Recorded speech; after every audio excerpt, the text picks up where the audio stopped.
Welcome back to my channel guys. आज हम बात करने वाली हैं वीसी एंड्रूज हेवन सीरीज के 4th instalment gets of paradise के बारे में। इसके पहले 3 पार्ट्स के लिंक्स मैं description box and pinned comment में डाल दूंगी क्योंकि उनके बिना आपको ये कहानी कुछ भी समझ में नहीं आएगी। फिलहाल बात करते हैं इस पार्ट के बारे में। ये 2019 में रिलीज हुई है और इसकी IMDb रेटिंग है 5.5 आउट ऑफ 10। तो ये कहानी स्टार्ट होती है फॉलन हर्ट्स के ऑलमोस्ट 18 साल बाद। लुक, ड्रेक और एनी सभी बच्चे बड़े हो चुके हैं। आज एनी और लुक का 18th बर्थडे है, जिस कारण सभी इकट्ठे हुए हैं। हम एनी को देखते हैं फोर्टिंकल मैंशन की पेंटिंग बनाते हुए। ना जाने उसे इस घर की तरफ इतना खिंचाव क्यों फील होता है।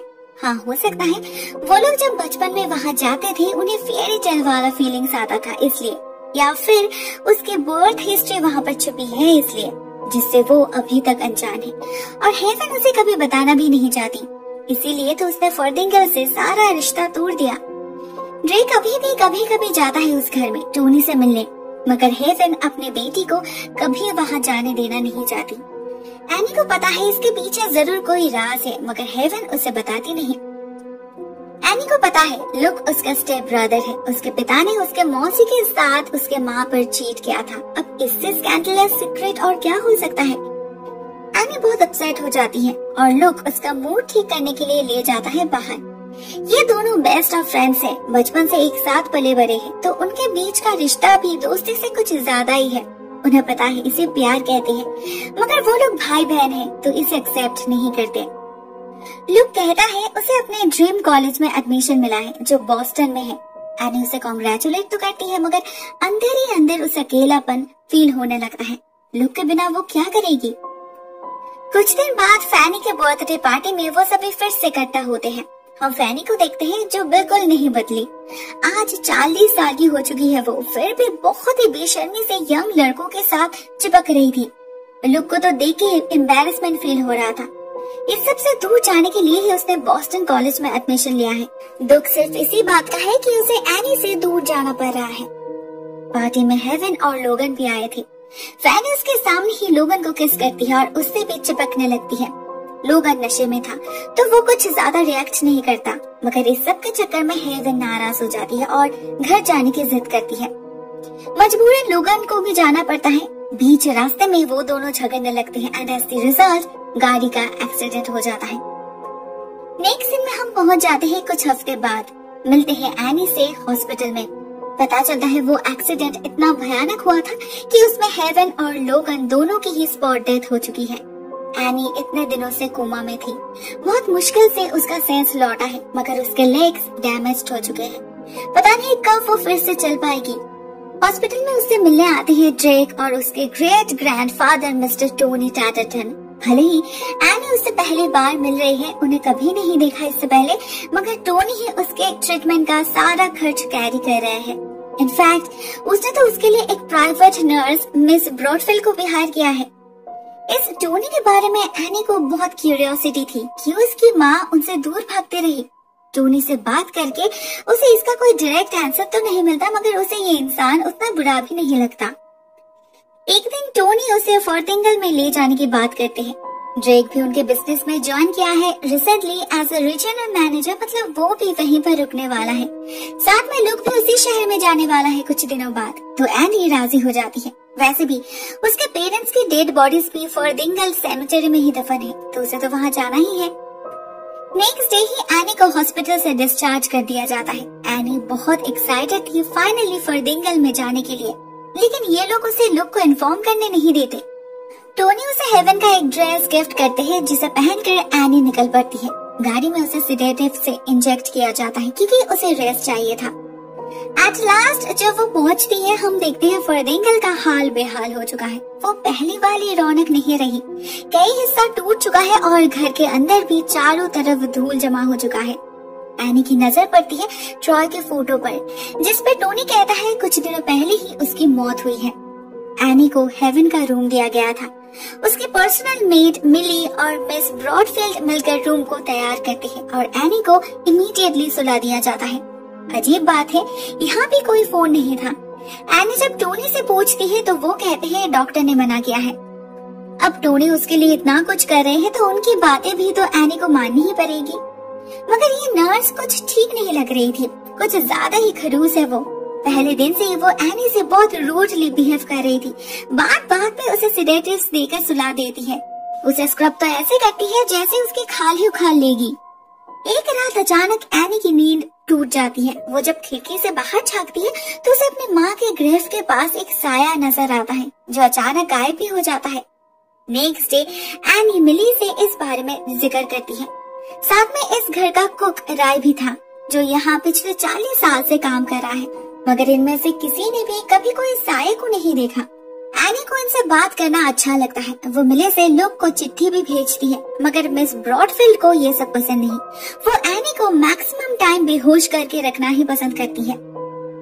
उसी रात टोनी आता है उसके कमरे में। बुढ़ापे में वो बहुत कंफ्यूज्ड रहने लगे हैं।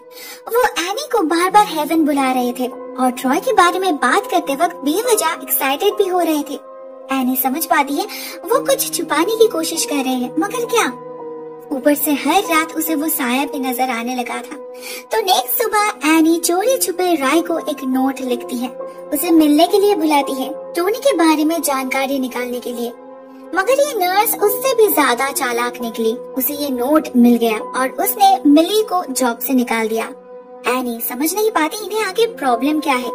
वो हमेशा एनी को डोमिनेट करने की कोशिश करती है। जब एनी कहती है कि वो अपने लेग्स को फील कर पा रही है तब भी वो नहीं मानती। एनी टोनी से कंप्लेन करती है उसे कोई दूसरा नर्स चाहिए, मगर टोनी कहते हैं उनसे अच्छा एनी का ख्याल और कोई नहीं रख सकता। बदले में वो एनी को लेकर कुछ देर घर के बाहर बिताते हैं।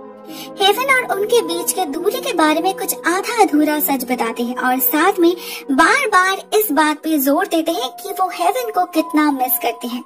वो एनी को एक कमरे में ले जाते हैं जहां उसने हेवन के कुछ चीजों को संभाल कर रखे थे। उसके कोम्ब जिसपे उसके बाल अटके थे, उसकी हैंडकरचीफ और कुछ एक्सेसरीज एक्सेट्रा एक्सेट्रा। इससे टोनी हेवन को फील कर पाते थे, मगर ये कुछ ज्यादा ही नहीं हो गया। नेक्स्ट डे हेवन और लोगन का सर्विस अरेंज किया जाता है। वहाँ ड्रेक भी आया था मगर लुक नहीं, जबकि ये उसके पिता का भी फ्यूनरल था। एनी जब ड्रेक से पूछती है तो वो बताता है कि उसे एक लड़की मिली है, न्यू गर्लफ्रेंड, जिसे लेकर वो बिजी है। इसी वक्त एनी को वहाँ ग्रेव के पीछे झाड़ियों में कोई दिखता है, मगर टोनी उसे ठीक से देखने नहीं देती। उसी दिन जब टोनी घर में नहीं थे, एनी जाती है स्टोर रूम में जहाँ उसे एक फोन दिखा था, मगर वो डेट था। वहाँ ड्रॉयर में उसे एक डायरी भी मिलती है जिसे वो पढ़ने की कोशिश करती है, मगर तभी वो खड़ूस नर्स आकर उसे ले जाती है और कमरे में बंद कर देती है। उधर हम लुक को देखते हैं बहुत दिनों बाद। पता चलता है वो इतने दिनों से कंटिन्यूअसली एनी से मिलने की कोशिश कर रहा है, मगर मिस ब्रॉडफील्ड उसे उसके ट्रीटमेंट की दुहाई देकर हर बार लौटा देती है। इवन उसके आने की खबर तक एनी को नहीं देती। ये घर एनी के लिए एक प्रिजन बन चुका था। रोज एक ही खाना मिलता था उसे, जिससे वो तंग आ चुकी थी। बहुत फोर्स करने पर वो नर्स उसे एक न्यू डिश अलाउ करती है, मगर उसमें कुछ ऐसा मिलावट करती है जिससे एनी को लूज मोशन हो जाता है। इस बार एनी उसे और माफ नहीं करती, टोनी से कहकर उसे भगा देती है, मगर जाने से पहले वो नर्स एक अजीब से स्माइल के साथ कह जाती है कि अभी एनी की हालत और भी खराब होने वाली है। इसका मतलब एनी को कुछ ही दिनों में पता चल जाता है, जब टोनी उसका कुछ ज्यादा ही ख्याल रखने लगता है, जो कभी कभी हद पार करने लगता है। वो तो ज्यादातर समय डिल्यूशन में रहते हैं।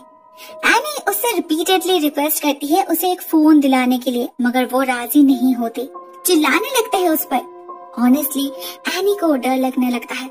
इस पागल आदमी के साथ वो और रहना नहीं चाहती थी। तो एक रात वो चलने की कोशिश करती है, अपने पैरों पे खड़े होने की कोशिश करती है, लेकिन चल नहीं पाती। सीढ़ियों से उतरते वक्त गिर जाती है। नेक्स्ट डे ड्रेक आता है उसे मिलने, एक्चुअली उसे कन्विंस करने की उसे यहाँ पर ही रहना होगा, लेकिन एनी उससे अपनी हालत शेयर करती है और ड्रेक उसकी हेल्प करने की जगह बिल्कुल डायरेक्टली कह देता है कि वो कोई मदद नहीं कर सकता, क्योंकि वो अपनी नौकरी खोना नहीं चाहता।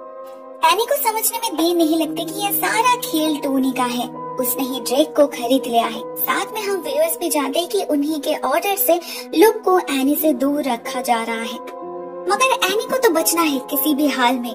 तो वो एक प्लान बनाती है। एक दिन टोनी को एक चीज खरीदने के लिए बाहर भेजती है और खुद बहुत सारे बेडशीट से एक रोप बनाती है, जिसके मदद से वो नीचे जा पहुंचती है। टोनी के ऑफिस में उसे एक फोन मिलता है जिससे वह लुक के कॉलेज में कॉल करके उसे मिलने बुलाती है। अभी लुक ही उसका लास्ट होप है। वहीं पर उसे बहुत सारे लेटर्स मिलते हैं जो उसने कभी लुक को लिखी थी, लेकिन एक भी पोस्ट की नहीं गई थी। साथ में लुक का दिया गया गिफ्ट्स भी मिलता है उसे, जो उस तक कभी नहीं पहुंचा। इसके बाद एनी बाहर भागती है उस मेज में जहां उसकी मुलाकात होती है ट्रॉय से। हाँ, वो जिंदा है और वो ही हर रात चोरी छुपे अपने बिलवड हेवन के ग्रेव को विजिट करते थे। टोनी ने एनी से इंटेंशनली झूठ कहा क्योंकि वो एनी और उनके बीच किसी को भी आने देना नहीं चाहते थे। ट्रॉय एनी को अपने कॉटेज में ले जाता है, जिसे देखकर एनी पहचान पाती है। अरे ये तो वही उसके माँ का म्यूजिक बॉक्स वाला कॉटेज है। ट्रॉय से सारा सच तो बता नहीं पाता, मगर उसके बातों से एनी समझ जाती है कि ट्रॉय उसके माँ से बहुत ही ज्यादा क्लोज था। वो ट्रॉय से मदद मांगती है इस घर से भागने के लिए, जो ट्रॉय करता भी है। लेकिन मेन रोड तक पहुंचने से पहले ही टोनी उन्हें पकड़ लेता है। एनी को ले जाकर बंद कर देता है उस कमरे में। खुद को उस पर इम्पोज करने की कोशिश भी करता है ये पागल, क्योंकि उसने अपने दिमाग में एंजल, हेवन और एनी सभी को एक कर चुका था। उसे एनी में भी अपनी एंजल ही दिख रही थी। डे बाय डे एनी के लिए रिस्क बढ़ता जा रहा था। उससे उसका चेयर भी छीन लिया जाता है। ये टोनी बिल्कुल पागल हो चुका था। एक पॉइंट पे वो डिसाइड करता है कि वो एनी को मार डालेगा, मगर उसे खुद से दूर जाने नहीं देगा। फॉर्चुनेटली उसी दिन लुक आ पहुंचता है और टोनी से लड़कर एनी को रेस्क्यू करता है। फाइनली इतने दिनों बाद एनी थोड़ा सा सेफ फील कर रही थी। वो घर जा पहुंचती है जहाँ फैनी उसे वेलकम करती है। लुक की मदद से अभी उसके लेग्स भी धीरे धीरे रिकवर करने लगे थे और वो खुद भी वॉकिंग स्टिक के सहारे चल पा रही थी। एनी को वहाँ अपने माँ का म्यूजिक बॉक्स मिलता है और उसके अंदर थी एक चिट्ठी जो ट्रॉय ने हेवन को लिखा था। उसे पढ़कर एनी को बहुत सारे क्लूज मिलते हैं जो अनबिलीवेबल थे। वो फैनी से पूछती है ट्रॉय हेवन को अपनी नीज क्यों बुला रहा है। तब उसे पता चलता है असल में टोनी हेवन के पिता है। उसने हेवन के माँ का रेप किया था और इसीलिए हेवन उससे नफरत करती थी। मगर नेक्स्ट सवाल का जवाब उसे सिर्फ ट्रॉय ही दे सकता था। इसी बीच उन्हें खबर मिलती है टोनी की मौत हो चुकी है। लगता है एनी से बिछड़ने का गम इस उम्र में उनसे सहन नहीं हुआ। तो उनके फ्यूनरल में एनी वापस जाती है फॉर्दिंगल मैंशन में और मिलती है ट्रॉय से। उसके साथ लुक भी था। उसके सामने ही वो ट्रॉय से पूछती है क्या आप मेरे पिता हो। ये सच अब छुपाने की जरूरत नहीं थी, तो ट्रॉय एडमिट कर लेता है।